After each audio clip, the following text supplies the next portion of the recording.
The secret of Obiaku. Long ago, before Obiaku became the paradise it is today, it was a dry and barren land. The people suffered, and hunger was a constant shadow over their lives. The elders prayed to the gods, but no help came. One evening, an old woman appeared in the village. She was dressed in rags, and her feet were covered in dust from long travel. She knocked on every door, asking for food, but the people, though they had little, refused to share. Finally, she reached the last hut, where a poor widow named Nena lived with her only son.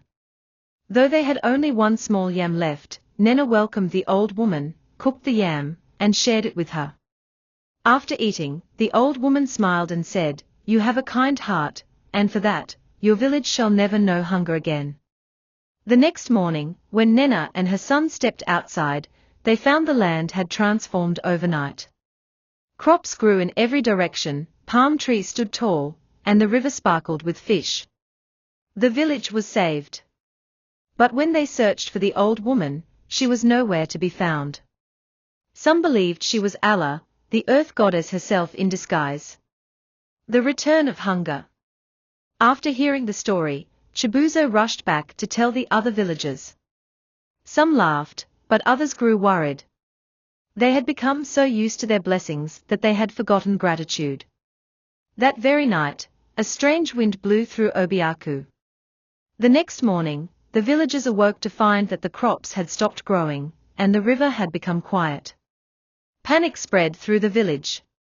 Chibuzo knew what to do. He gathered the elders and led them to the shrine of Allah. There, they made offerings of food and promised to always remember kindness and gratitude. The next morning, the crops began to grow again, the rivers filled with fish, and the village rejoiced. From that day on, the people of Obiaku never took their blessings for granted. They shared their food with travelers, and every year, they held a great feast to honor the spirit of the kind old woman. And so, Obiaku remained the village of many tastes, where generosity ruled and no one ever went hungry again.